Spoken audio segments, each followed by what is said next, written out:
नमस्कार साथियों, कैसे हैं आप सभी। आज हम जानेंगे गीता के चौथे अध्याय के बारे में।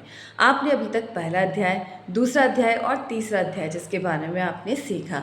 अब हम जानेंगे कि कैसे हम चौथे अध्याय के द्वारा अपने जीवन में एक मूल्यभूत परिवर्तन कर सकते हैं। तो आप देख सकते हैं यहाँ पे श्री कृष्ण अर्जुन को समझाते हैं कि यहाँ पे जो कर्म योग है आपको ज्ञान का इस्तेमाल करके यहाँ पे करना है। यानी कि जब आप किसी भी कर्म को करते हैं तो वहाँ पर आपको फल की प्राप्ति की इच्छा नहीं रखनी है। अगर आप ऐसा करते हैं तो आप मोक्ष को प्राप्त नहीं कर सकते। और सबसे बड़ी बात कि जब आप अपने कर्म करते हैं तो आपको काम यानी कि वासना, क्रोध यानी कि गुस्सा का त्याग करना है, जिससे कि आप बिना किसी फल के, बिना किसी क्रोध के जो कर्म कर रहे हैं, जो कर्तव्य कर रहे हैं, उन कर्तव्यों को पूरा कर सकें। गीता एक बहुत ही बड़ा यहाँ पे हम लोगों के लिए उपदेश लेके आई है कि अगर गीता को हम अपने जीवन के अंदर सम्मिलित कर लेते हैं तो यहाँ पे हम एक बहुत ही अच्छा और बहुत ही ज्ञान जो अर्जित कर सकते हैं वो शायद हमें कहीं और सीखने को और जानने को ना मिले।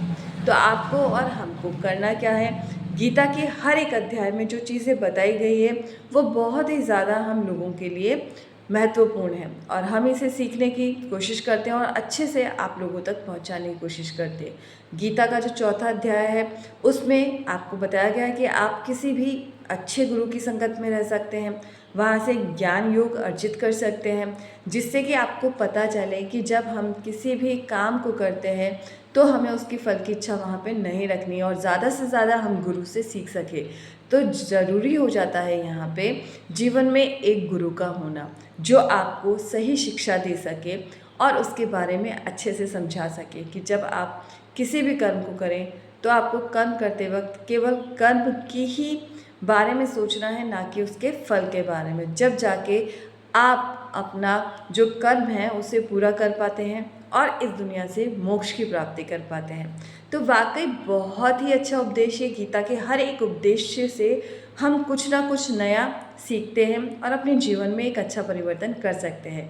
तो इसी तरह से हम आगे बने रहेंगे और जानेंगे गीता के 5वें अध्याय के बारे में आने वाले कुछ ही दिनों के अंदर। तो आपको बने रहना है और गीता जो एक बहुत ही पवित्र ग्रंथ है इसको अपने जीवन में आपको उतारना है, जिससे कि आप भी अपने जीवन को सुखमय आनंददायक बना सकें। क्योंकि कहते हैं कि जब तक हम जीवन के अंदर गीता के ज्ञान को नहीं समझ पाते तो जीवन में बहुत सारे दुखों का अनुभव करते हैं। क्यों? क्योंकि हम देखते हैं कि वहाँ पे हम मोह मायावश मजबूर हो जाते हैं और वहाँ पे इतने कमज़ोर हो जाते हैं कि हमें हर चीज़ का अनुभव होता है। हम जीवन में सुख की जगह दुख का भी अनुभव करते हैं, सुख का भी अनुभव करते हैं और कई स्थितियों में हम निराश हो जाते हैं। तो आप जब गीता को पढ़ते हैं तो आपको पता चलता है कि हम कैसे अपने सही कर्मों का ज्ञान लेकर गीता से अपने जीवन में एक बहुत ही अच्छा सुधार कर सकते हैं। तो गीता के मिलते हैं 5वें अध्याय में। नमस्कार।